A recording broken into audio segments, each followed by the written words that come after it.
Video games have had a very big influence on my life. From about the age of 9, my sister introduced me to a video game for the PS2, which was titled Dragon Ball Z Budokai 3. It was a game meant to give longtime fans of the series the ability to fight using their favorite characters from the anime.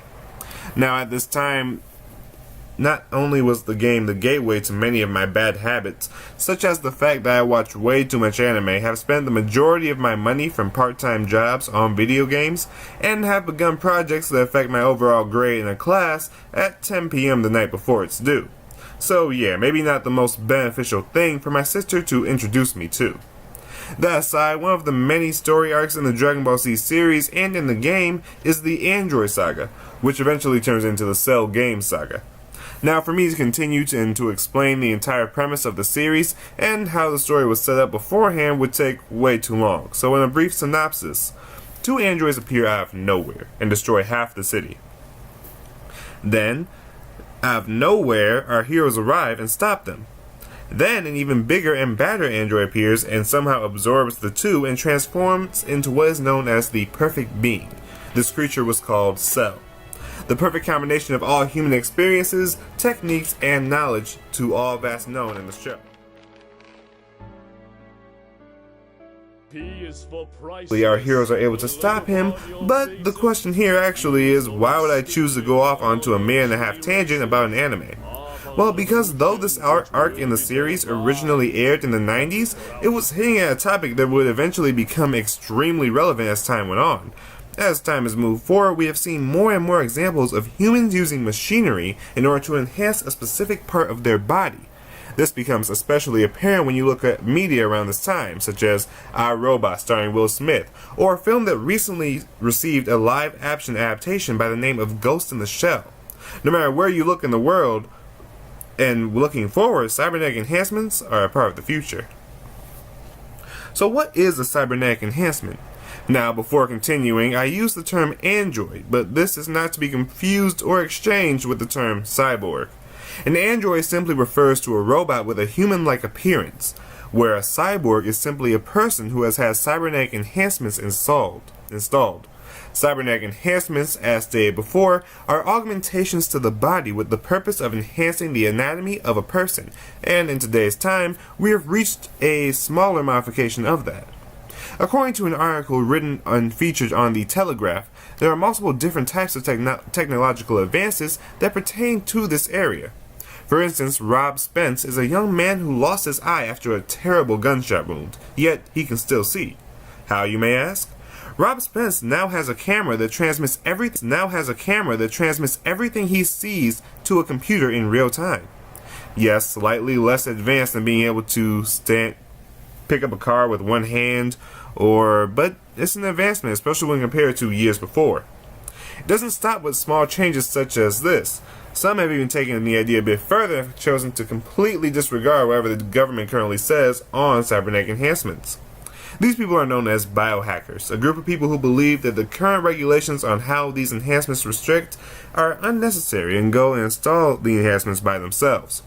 An example of one of these explorers of the new and unknown terrain is Amal Grafsta, a young man who believes that any wearable device is more of a liability than an asset, and just another thing that people can lose. So Graspa has decided that instead of wearing the accessories, the best thing would be to install them into himself, and that is exactly what he has done. He has installed small radio frequency identification chips into the soft tissue of his hand, which, after installing sensors into his home and laptop, allows him to easily access both with just a swipe of a hand. Imagine me, I'll just walk up to your door, swipe right, and the door opens and closes and locks. Same with the computer, swipe right, your computer unlocks, and only you have access to it. So if you have any trouble keeping track of your keys, I'm sure this could be an easy fix. Now yes, if you are what I would consider to be a normie, odds are you find this to be a very rash thing to do. Well, you're not alone. As people currently referred to as biohackers continue to use their ingenuity in order to reduce the number of mundane tasks in life, or simply to make life easier, they will eventually fall into a new set of rules that have yet to be questioned. Whether mankind is still mankind just with a little bit of modification, and if so, at what point do we become more machine than human? Not only that, but what about information? If taken far enough, there are possibilities that enhancements that allow information to be stored in your person could prove both efficient but dangerous, due to the fact that it opens up us up to invasions of privacy by our government and by hackers. Lastly, our rules do not pertain to cyborgs. They pertain to organic, living, breathing parts of ourselves, but they do not include the non-living parts. So having gone into that, and there are many different things to consider when looking into this field. Therefore, we'll go into a few of the beneficial and detrimental things that could occur. In terms of benefits, let's look at some of the pros. One of the obvious benefits of cybernetic enhancements would be the ability to restore sense and appendages to those that have been lost over the ages. In the case before with Rob Spence, it was shown that this is a possibility to restore the sense that has been lost through cybernetics, and while he may not be seen with his own eye, he is still able to capture an image and process it. This technology also gives a glimpse of hope to veterans who have lost some type of appendage in war to any disabled individual. Though through cybernetics, there is the possibility for them to be able to feel again and have complete control of their appendages with a much wider range of motion than the current prosthetic. The possibilities as to how these enhancements will benefit are endless. Rather than having an additional device on hand to store information, it will be possible to retain information and decrease the possibility of information theft. Not only that, we are talking across the entire spectrum of ideas. A decrease in sickness, increase in overall safety, and decrease in crime. All of these are extremely optimistic, but given that the idea is fairly new in terms of application, the possibilities are indeed endless. But there are a few more cons than there are pros, however. Now, be honest, if I've done this video the way I imagine, the movie Terminator has crossed your mind a few times. Am I right? That is a viable response when you're talking about giving every human being the ability to alter themselves, and even if certain enhancements are made illegal, there is such a thing as a black market. Having said that, one of the major drawbacks to this advancement is human nature itself.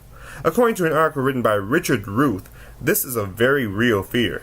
He states that while he holds no aggression towards his fellow man, that there is still the innate human nature that each and every one of us has, the desire to be better than the person next to us, and the desire for power. Now, this is a viable concern given that if you are choosing to pay attention to the trend that follows and shows everywhere in our history, most times these things are used as weapons of war, and oftentimes they eventually will be. Another author also states that while there are possibilities to give people back their mobility through exoskeleton suits similar to those shown in the Iron Man movies, he also states that like in the Iron Man movies, these will be used for their original purpose, which is war. Being able to give the soldiers a higher and enhanced physical strength and mobility. And lastly, the laws become an issue and a problem, such as the cost of the enhancements, if it's varying due to class and social standing. If there are varying levels of enhancements, does the government have any clearance, and how does that affect everything else? And what role does a person's privacy play in all of this? If the government is simply able to access information through the person with their clearance, where does that stop? Since, as stated before, there are no rules for this yet, these issues begin to rise.